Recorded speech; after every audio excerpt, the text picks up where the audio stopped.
मोदी जी और योगी जी ने इतना काम किया है पिछड़ों के लिए और दलितों के लिए, जिसका कोई हिसाब नहीं है। जो भी योजनाएं हैं उसका सीधा सीधा लाभ पिछड़ों को, दलितों को है। नहीं, ऐसा कहीं नहीं है कि हार जाएगी। संत कबीरनगर की जनता बेशक जो है भारतीय जनता पार्टी और प्रवीण निषाद जी को वोट देके और जिताएगी। निषाद समाज भारतीय जनता पार्टी के साथ है और अपने परिवार में तो थोड़ा बहुत जो दिक्कतें चलती है। प्रधानमंत्री जी ने कहा है कि 1 अरब 44 करोड़ की जनता वो मेरा परिवार है, तो वो परिवारवाद और इस परिवारवाद में अंतर है, उसको आप अलग उसमें ना ले आइए।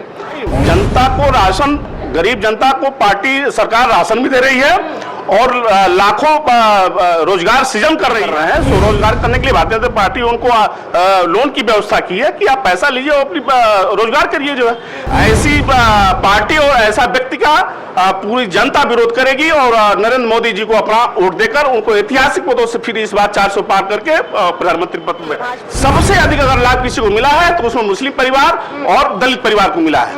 मोमेंटम बेतिया हाथा चौक का जेई मेन 2024 में ऐतिहासिक परिणाम। 8 students above 99.5 percentile and 16 students above 99 percentile। Gorakhpur में IIT जेई और नीट के लिए बस एक ही नाम, मोमेंटम कोचिंग, बेतिया हाथा चौक। कॉल 6389138770। नमस्कार, एनबी न्यूज भारत देख रहे हैं आप और मैं हूं आपके साथ यशस्वी पाठक। चुनाव जैसे जैसे नजदीक आ रहे हैं, आपको बता दूं कि रवि किशन 10 मई को अपना नामांकन भी भरेंगे। उनके सामने आपको नजर आएंगी गठबंधन की काजल निषाद। लेकिन गोरखपुर में इस वक्त क्या चल रहा है? गोरखपुर में जब दोनों नेता जनता के बीच में है, समीकरण की अगर बात करें तो ब्राह्मण जो वोट बैंक है वो भी नजर आएगा आपको, साथ ही निषादों की जो गिनती है वो भी नजर आएगी। लेकिन एक तरफ भाजपा है जिनके पास निषाद और ब्राह्मण दोनों है, और एक तरफ काजल निषाद है जो कह रही है कि निषादों का पूरा ग्रुप जो है वो काजल निषाद के पीछे चल रहा है। ना सिर्फ निषाद बल्कि जो पीडीए गठबंधन है वो पूरा पीछे चल रहा है। इस वजह से उनकी जो स्थिति है वो मजबूत नजर आ रही है। काजल निषाद ने दावा किया है कि ना सिर्फ निषाद बल्कि जो दलित है, जो पिछड़ा है, जो ब्राह्मण भी अगर बात करूं वो भी नाराज है योगी आदित्यनाथ से जो एनकाउंटर की बात आती है। इसलिए इस बार जब चुनेगी सरकार जनता तो काजल निषाद का नाम होगा उसमें। नहीं, ऐसा है कि वो काजल निषाद जी का अपना अलग एक स्वतंत्र सोच है। ब्राह्मण समाज भी जो है भारतीय जनता पार्टी के साथ है, बाकी दलित, पिछड़ा, सारे समाज के लोग भारतीय जनता पार्टी के साथ हैं, मोदी जी के साथ हैं, योगी जी के साथ हैं। क्योंकि मोदी जी और योगी जी ने इतना काम किया है पिछड़ों के लिए और दलितों के लिए, जिसका कोई हिसाब नहीं है। जो भी योजनाएं हैं उसका सीधा सीधा लाभ पिछड़ों को, दलितों को है। तो दलित पिछड़ा ये मान रहा है कि अगर मोदी जी रहेंगे तो मेरा मान रहेगा, मेरा सम्मान रहेगा। इसलिए पिछड़ा, दलित और ब्राह्मण समाज, ठाकुर समाज, सारे वर्ग के लोग मोदी जी और योगी जी और भाजपा के साथ है। भाजपा खेलती है निषादों में, अगर बड़ा चेहरा माने तो संजय निषाद का आता है। उन्हीं के बेटे हैं प्रवीण निषाद जो संत कबीरनगर से जिनको टिकट भी मिला, नामांकन उनके द्वारा भर दिया गया है। लेकिन कल ही की अगर आपको खबर बताऊं तो पब्लिक ने नकार दिया है। बसेज में लोगों को भर के वो नामांकन करने जा रहे थे और पब्लिक ने बैठने से मना कर दिया। इस तरीके की बातों पर चेहरे को जब आप कह रहे हैं कि निषादों का चेहरा प्रवीण निषाद और संजय निषाद है, तो भाजपा को कहाँ पीछे हट रही है? नहीं, भाजपा पीछे नहीं हट रही है, जनता पीछे हट रही है। जनता पीछे तो हटी, ठीक है। प्रवीण निषाद जी ने पूरा समय क्षेत्र में शायद न दिया हो, तो भाई जनता है, जनता जनार्दन है, तो गलतियां कुछ रही होंगी तो जनता ने वो कहा। लेकिन जनता ने यह भी कहा कि हम प्रवीण निषाद जी को जो है आप ना आइए, ठीक है, लेकिन हम मोदी जी और योगी जी के नाम पे भारतीय जनता पार्टी को अपना वोट देकर और ऐतिहासिक जीत दिलाएंगे। जो भाजपा में चेहरा नहीं है निषादों के लिए, इसलिए बोल रही हूँ कि 10 साल हो गए प्रवीण निषाद को और अब जनता नकार रही है। नहीं, जनता नकार रही है, मैंने बताया तो कि उनके व्यक्तिगत कारणों से कुछ ऐसा रहा हो। थाली पे लड़ रहे हैं कि कमल पे लड़ रहे हैं? नहीं, कमल पे लड़ रहे हैं। तो फिर दूसरा चेहरा मिल जाना चाहिए था भाजपा को। देखिए, ये चूंकि टिकट बंटवारा का कार्य शीर्ष नेतृत्व का है, इसमें हम लोग का बहुत हस्तक्षेप नहीं रहता है, ठीक है। अगर पार्टी ने उन पर जो भरोसा जताया है तो कुछ सोच के जताया होगा। जाएंगे तो एक सीट चली नहीं जाएगी। नहीं, ऐसा कहीं नहीं है कि हार जाएगी। संत कबीरनगर की जनता बेशक जो है भारतीय जनता पार्टी और प्रवीण निषाद जी को वोट देके और जिताएगी। जो काजल निषाद की अगर बात करें, जैसा आप कह रहे हैं कि लेकिन वो प्रत्यक्ष में दिख भी रहा। अभी पिछले दिनों एक वीडियो आया था जहां पे संजय निषाद के साथ भी एक घटना हुई थी, यानी कि जो निषाद समुदाय है वो बड़ा नाराज है। इसका फायदा काजल निषाद को नहीं होगा? कहाँ नाराज है, किससे नाराज है? बड़े वीडियोज आए संजय निषाद के साथ। मैं आपसे बता वो वहाँ जो मामला हुआ था संत कबीर नगर में संजय निषाद जी के साथ, वो मामला दूसरा था। उसको तोड़ मोड़कर जो है विपक्षों ने जो है प्रस्तुत किया। जो है निषाद समाज भारतीय जनता पार्टी के साथ है और अपने परिवार में तो थोड़ा बहुत जो दिक्कतें चलती है, भी यही कहती है सर, परिवार में दिक्कतें होती है। हाँ ठीक है, तो परिवार आप लोग तंज कसते हैं कि पहले अपना परिवार घर, वो परिवार दूसरी बात कर रही है और यहाँ परिवार की दूसरी बात है। वो परिवारवाद उनके पारिवारिक पृष्ठभूमि में घूमता है और हमारी भारतीय जनता पार्टी, आदरणीय प्रधानमंत्री जी ने कहा है कि 1 अरब 44 करोड़ की जनता वो मेरा परिवार है। तो वो परिवारवाद और इस परिवारवाद में अंतर है, उसको आप अलग उसमें ना ले आइए। और रही जो है काजल निषाद जी की बात, तो काजल निषाद जी महिला है, हम लोग महिलाओं का सम्मान करते हैं, लेकिन मुझको बहुत नहीं लगता है कि वो निषाद समाज में अपना छाप छोड़ पाएंगी।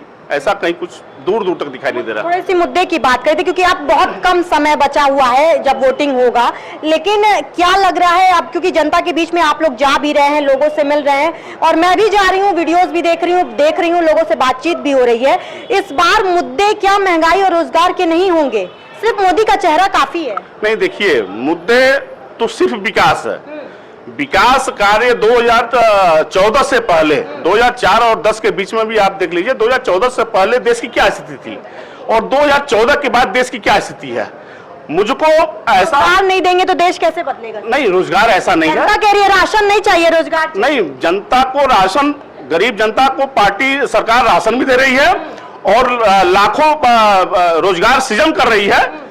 जो है युवा जो है स्किल के माध्यम से बहुत से ऐसे कंपनियां हैं जहां रोजगार पा रहे हैं, अपना स्वरोजगार कर रहे हैं। स्वरोजगार करने के लिए भारतीय जनता पार्टी उनको लोन की व्यवस्था की है कि आप पैसा लीजिए और अपनी रोजगार करिए जो है। तो ऐसा कहीं कुछ नहीं है, मुद्दा सिर्फ विकास है। मुझको या देश की जनता को ऐसे पार्टी और ऐसा व्यक्ति नहीं चाहिए जो यूरोप में बैठकर भारत की बुराई करे और देश के सैनिकों के खिलाफ उसकी बुराई करे, अपने देश की सैनिकों की वो जो है। और वो ऐसी पार्टी नहीं चाहिए जो कहे कि भारत के संसाधन पर पहला अधिकार मुस्लिमों को होना चाहिए। ऐसी पार्टी और ऐसा व्यक्ति का पूरी जनता विरोध करेगी और नरेंद्र मोदी जी को अपना वोट देकर उनको ऐतिहासिक पदों से फिर इस बार 400 पार करके प्रधानमंत्री पद पर बैठा। भाजपा अल्पसंख्यकों को अपना परिवार नहीं मानती है? क्यों नहीं मानती? गिनती अभी बताई आपने, उसमें अल्पसंख्यक देखिए ये वर्जन मनमोहन सिंह जी का है, मैं कांग्रेस की बात कर रहा हूँ। भारतीय जनता पार्टी नरेंद्र मोदी जी की जितनी योजनाएं हैं अगर उसको आप देख लीजिए तो पिछड़ी और दलित, और पिछड़ों में क्या आता है, पिछड़ों में मुस्लिम भी आते हैं।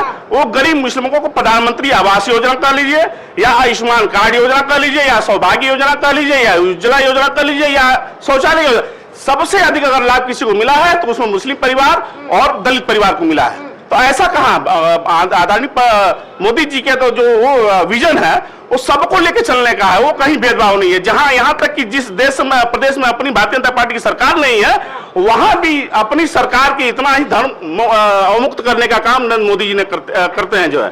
तो यहाँ कोई भेदभाव नहीं है, हम अपना दे रहे हैं भाइयों को, मुस्लिम भाइयों को, लेकिन वो अपना समझे तो ठीक है, ना समझे तो भी ठीक है, लेकिन विकास तो हो रहा है ना। विकास का मुद्दा क्या इतना बड़ा है? क्या जनता जो रोजगार का मुद्दा है, महंगाई का मुद्दा है, पेट्रोल का मुद्दा है या फिर इलेक्टोरल बॉन्ड का मुद्दा था, ये सारे मुद्दे भूल जाएगी जनता जब वोटिंग मशीन तक जाएगी? नहीं, देखिए जो मुद्दा है वो तो रहता ही है। हाँ। जनता के दिमाग में बात रहती ही है। हाँ।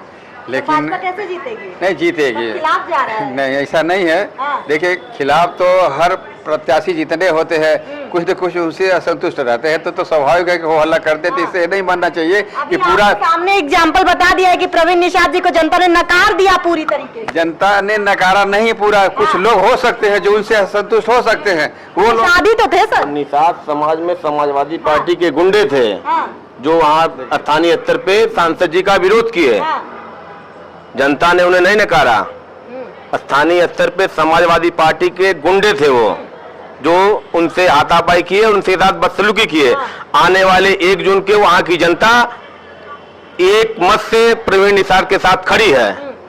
जो आपने कहा कि हमारी पार्टी धर्म जाति की राजनीति करती है, ऐसा कहीं नहीं है। नहीं, मैंने नहीं कहा, नहीं जनता आप कह रही है। नहीं जनता कहीं नहीं, जनता 2014 के पहले आपने देखा था कि इसी उत्तर प्रदेश का मुखिया कहता था कि अल्पसंख्यक बेटियों के विवाह के लिए इतना योजनाएं आ रही हैं। आपने 14 के पहले देखा था कि मनमोहन सिंह जी क्या उनका वक्तव्य होता था, केवल वो अपने लोगों को और एक विशेष वर्ग के लोगों को के वोट को लेने का प्रयास करते थे। और 14 के बाद जब हमारी सरकार बनी, जो दो करिश्माई व्यक्ति 2014 में मोदी जी और 2017 में योगी जी, अब इस उत्तर प्रदेश की कमान योगी जी संभाले और देश की कमान 14 में मोदी जी संभाले, तो सारी बिरादरियों को और जितने भी जात की राजनीति करते थे उनकी दुकानें बंद हो गई। कितने 10 साल में रोजगार है और कितने 10 साल में पेपर लीक के मामले। युवा, महिला और नौजवान, केवल 3 बिरादरी रह गई हैं जो तीनों भारतीय जनता पार्टी के साथ हैं।